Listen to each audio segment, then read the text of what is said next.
Hi friends, మొన్న సంక్రాంతి అనగా జనవరి 15, 2026న మా ఫ్యామిలీ మరియు మా చెల్లి వాళ్ళ ఫ్యామిలీ కలిసి ఏలూరులోని మా పుట్టింట్లో సంక్రాంతి పండుగ జరుపుకోవటం జరిగిందండి.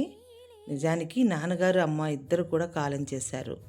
తల్లిదండ్రులు లేని పుట్టింట్లో సంక్రాంతి పండుగ చేసుకుందాము అని గట్టిగా నిశ్చయించుకొని మా హస్బెండ్స్ని కూడా పర్మిషన్ అడిగి మరీ మేము అక్కడ జరుపుకోవటం జరిగింది.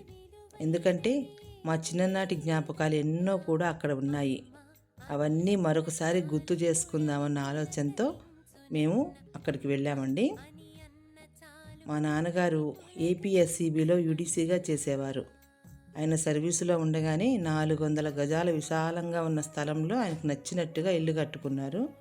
మిగతా ఖాళీ ప్రదేశంలో కొబ్బరి చెట్లు, పనస చెట్లు, బత్తాయి చెట్లు, ఇంకా చిన్న చిన్న పూల మొక్కలు అన్నీ కూడా వేసుకున్నారు.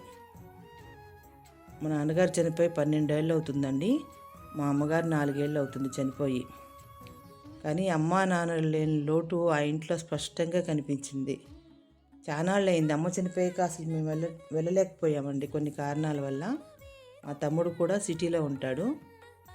కింద 2 పోర్షన్లు, పైన 2 పోర్షన్లు ఉండేవి. అయితే మిగతా 3 పోర్షన్లు రెంట్కి ఇచ్చేసాం, కానీ ఒక పోర్షన్ మాత్రం అలాగే ఉంచుకున్నాం అనమాట. ఎప్పుడైనా మేమందరం గ్యాదర్ అవ్వడానికి వీలుగా ఉంటుందని. అలా సరదాగా ఈ 3 రోజులు కూడా ఎంతో ఆనందంగా గడిచాయండి. మా చెల్లి, నేను ఆ డాబా మీద ఎన్నో అనుభూతులు అనమాట. ఇదివరకు ఏసీ లేనప్పుడు, పిల్లలు చిన్నపిల్లలుగా ఉన్నప్పుడు సాయంత్రం అయ్యేసరికి, అంటే ఎండాకాలంలో, గబగబా పైకి బొంతలు అవన్నీ తీసుకెళ్ళి పిల్లల్ని పడుకోబెట్టి దోమలు కుట్టకుండా టాటాయిస్ కాయిల్స్ అవన్నీ వెలిగించుకొని, అసలు అవన్నీ మెమరీస్ గుర్తొస్తే కళ్ళ నిండా నీళ్ళు వచ్చేసాయండి. అమ్మ చనిపోయిన తర్వాత సంవత్సరీకం అయ్యాక ఇంక మళ్ళీ అక్కడికి వెళ్ళాలనిపించక ఇప్పటి వరకు వెళ్ళలేదు.